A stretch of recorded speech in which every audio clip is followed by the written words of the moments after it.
can't beat the view. We're on the tarmac and we're just about to jump on the plane here to get over to Masset. And we got ourselves a nice little prop plane, 3-hour flight. And it's go time after this. We got a shuttle to pick us up, drive us down to where we actually were supposed to go. Unfortunately, our fishing charter also got canceled today, so it's just one blow after another on this damn trip. But tomorrow morning, it looks like today's Canada Day, so everything's closed. So tomorrow, we're gonna go buy all our licenses and then out going hunting. Nothing's gonna stop us now.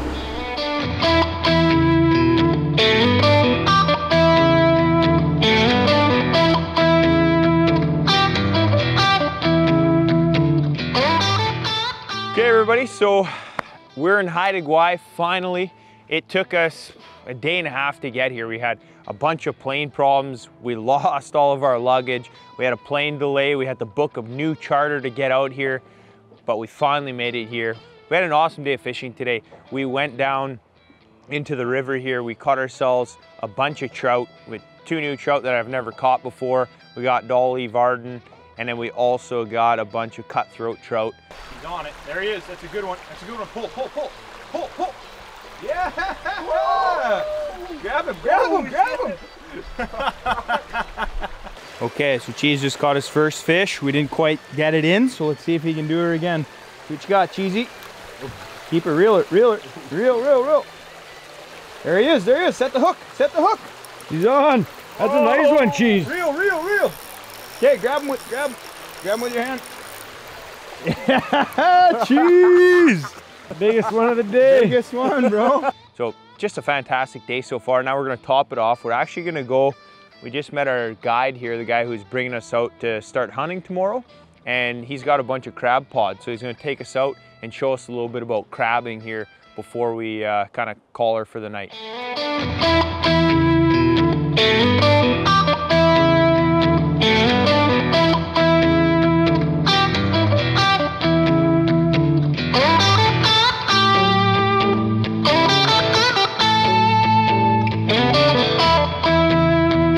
Ready, Vern? Yeah.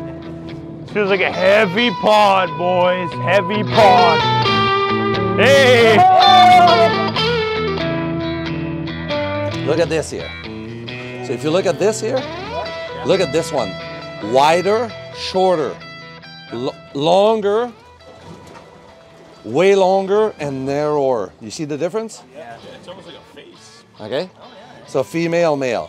So female, whoop, they're much smaller and full of eggs right now, so you don't want to take them. Okay? A lot of these crabs are what they call the resident. They stay here year-round. They don't leave.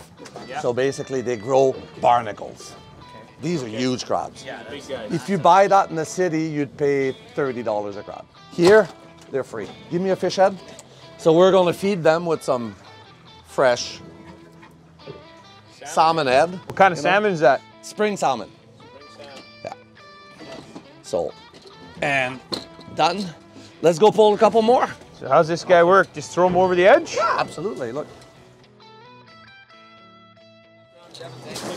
Green buoy coming up. Green buoy! Ah, good reads, good reads. We got him! Oh. Careful! Oh! Oh! What the hell? Holy shit! What is going on? This thing is heavy!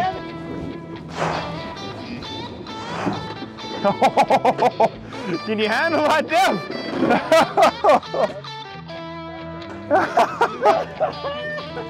Holy shit, the sea's bounty, the bounty of Haida Gwaii, boys! The land will provide.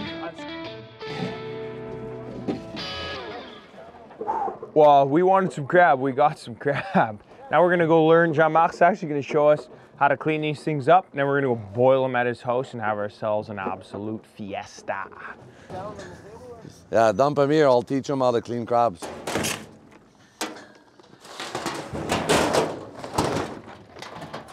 Okay, yours, Yep. mine, yours, and his. All right. Okay, listen. Here's how you clean a crab on Haida Gwaii. Left, reach underneath, grab all the legs. See? Grab all the legs. All the legs. Yep. Mostly this one. Okay. That's danger. Keep it down and flat, okay? Okay. So once you get all the legs, look, get a hold of the la carapace, la carapace, and 90 degrees.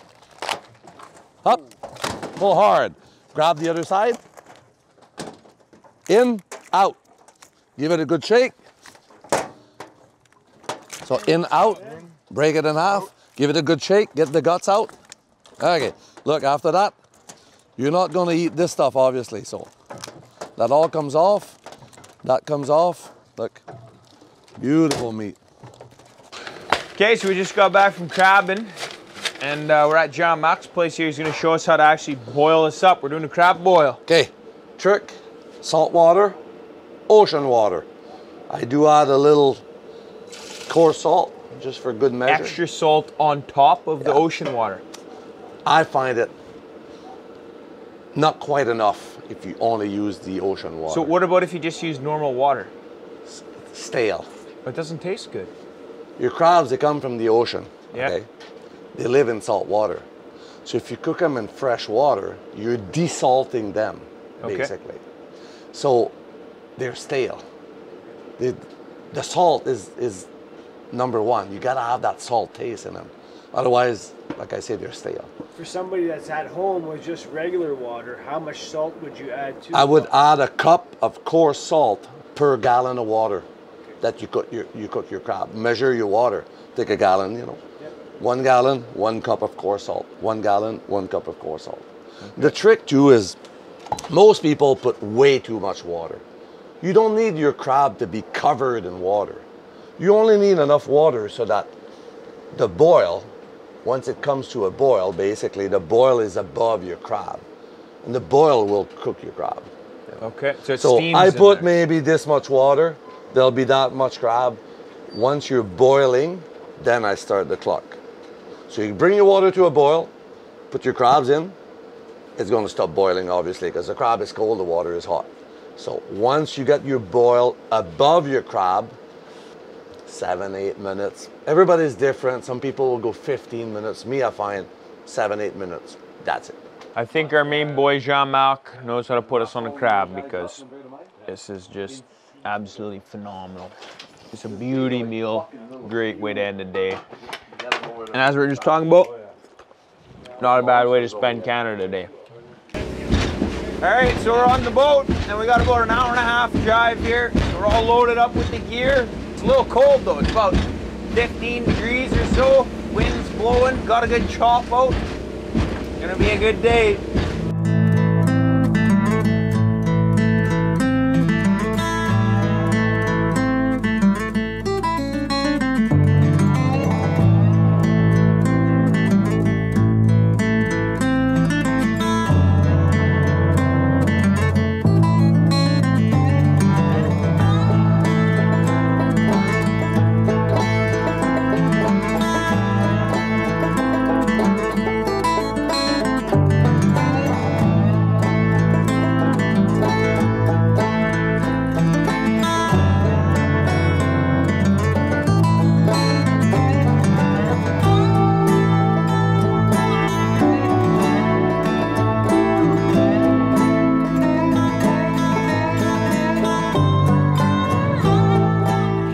Pretty cool trip in. Took us about an hour and a half to get in here.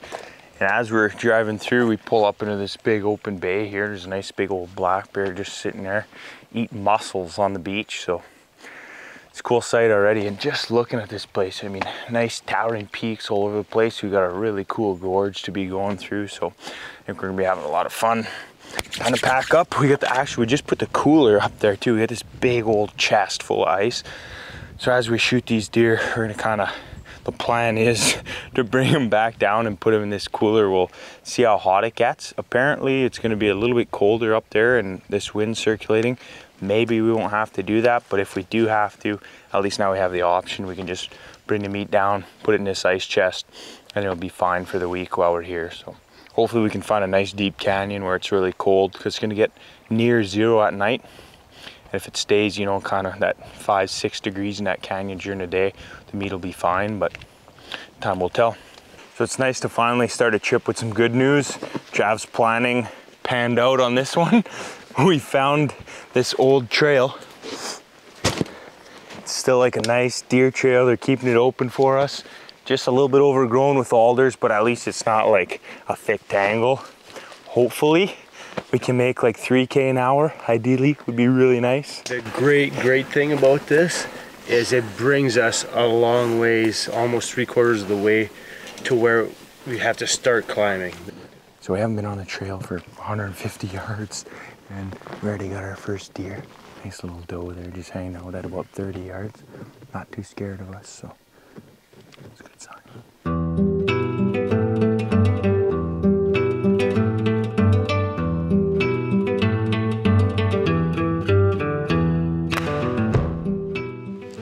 So as we're walking along this trail today, going in to hunt Sitka Blacktails, we're in coastal British Columbia. And for anybody who knows coastal British Columbia, especially when you're near the ocean, you have typically just an absolute thick tangle of high bush berries. So whether that's salal berries, salmon berries, or high bush blueberries, it's really difficult, tight walking. But if you see here, we're super close to the ocean. If you look around, it's just a green meadowland carpeted with this really nice grass. And the difference is on Haida Gwaii and the surrounding islands, the Sitka Blacktail deer was introduced in the late 1800s and early 1900s as a food source for the locals. And what's ended up happening with all the clear cutting that's been going on this island, the deer population has just absolutely exploded. Today's estimates are between 150 to 200,000 animals. Right now, the tags, you're allowed 15 deer per person per year. The reason for such the high bag limit is, well, obviously just because there's so many deer, but when you look around, you can clearly see evidence of the major impact these deer are having in the landscape, and which is why the Haida Nation is actually trying to eradicate them from certain islands all around Haida Gwaii. So if you look, as far as you can see here, there's almost no underbrush other than just grass. There's no salmon berries, no salal berries, no blueberries. So what happens is those Sitka blacktails, when they come through here, they feed really heavily on all that new sprouting berry bushes and also red cedar. And so that's why in here, this has been cut like quite a while ago. But if you look around, naturally, red cedar would be growing in here. But now there is no red cedar growing. And what the forestry actually has to do is put cones over top of every red cedar sapling that they plant. Because if they don't do that, those deer will just come in and they eat the tops of the red cedars and they just kill the cedars. So when we're looking around here and walking on these trails and just kind of, we're only within a couple 100 yards of the ocean, where typically it would just be choked full of these high bush shrubs. Right now, there isn't one. It's just like a low-lying, really nice grassy area. Great for walking, fantastic deer feed, fantastic bear feed, but just a major change to what this landscape would naturally look like before the Sitka Blacktails were brought in. So just found this giant bear deadhead. This thing is giant. Look at the teeth on it. Worn right down to nub, like the canines are just chewed right up. I took my Leatherman, which is 8 inches if you spread it out. The skull from cheekbone to cheekbone is just under 8 inches, so 7 3/4, let's call it. And from the back of the skull to the front of the teeth, where the teeth would have been, is just over 13 and something inches. It's like, this thing roughly scores 20 3/4 inches. Just an absolute giant. This thing I'm sure died of old age. Yeah, check that out. Yeah, so see how they're super worn down as well? Yeah. The coastal bears get that from chewing on all the shells and all that kind of stuff down on the shoreline at low tide. That's cool.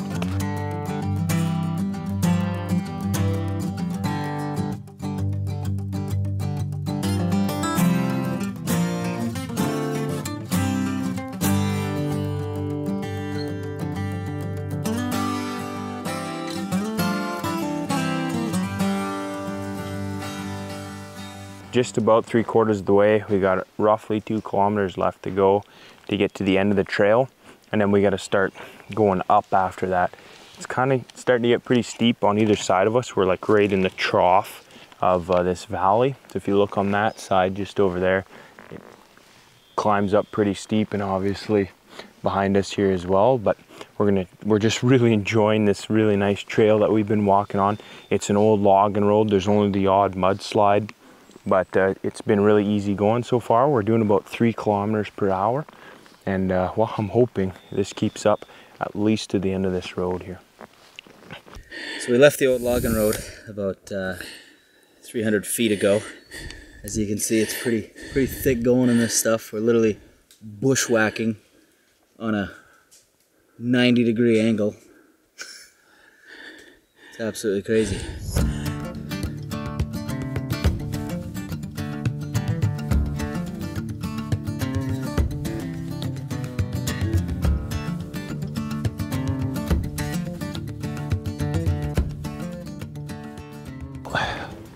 Looks like we found our campsite. Beauty spot for tonight anyways. Nice view. Should be some deer in here in the morning, hopefully. We got about half an hour left, so we're gonna get camp all set up here, and we're pretty much out of water. There's no water here. There's some down there. So we'll probably just go without eating dinner tonight, and for now, time to get camp set up.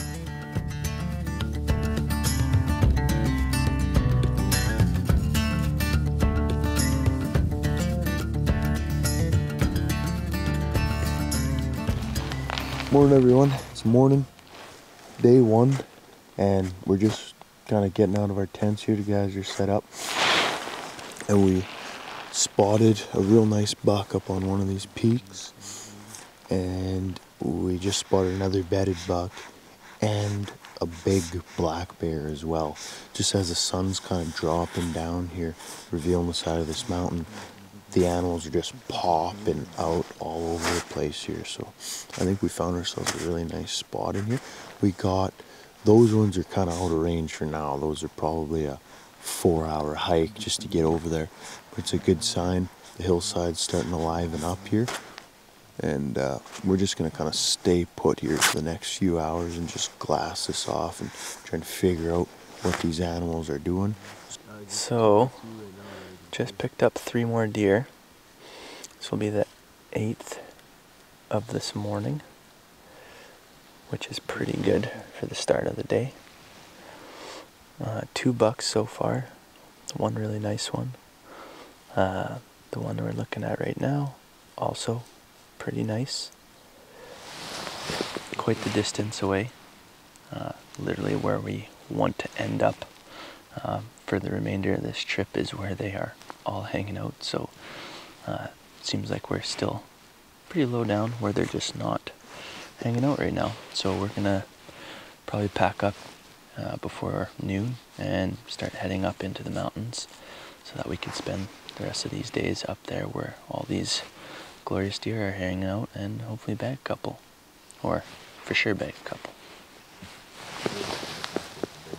It's about 7:30, and this is the most deer I've ever seen from my tent in the morning. We've been glassing for about an hour and a half, almost 2 hours, and we're well over 15 deer, 5 bucks, 2 really nice bucks, and we're kind of a little bit of in a conundrum right now, because if we shoot a buck and keep our camp where it is right now, we have to hike it back out the 10 or 12 kilometers back to the ice chest and then come back here.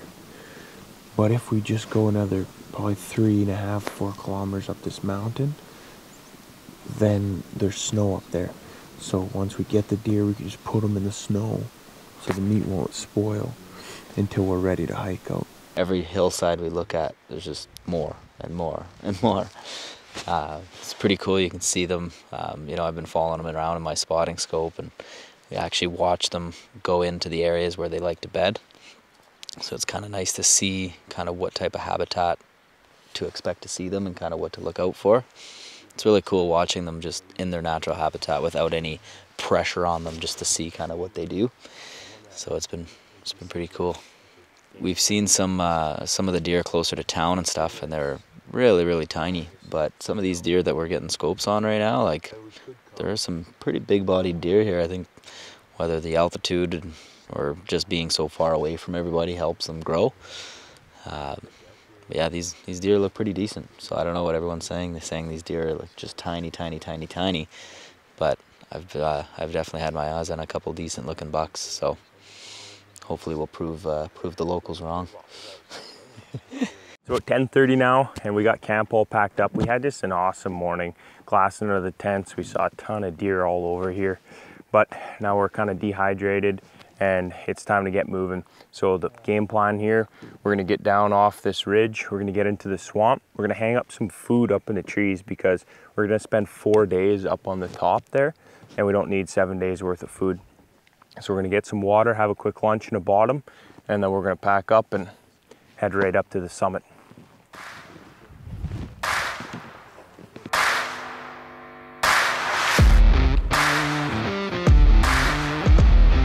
It's go time whenever you're ready, Dev.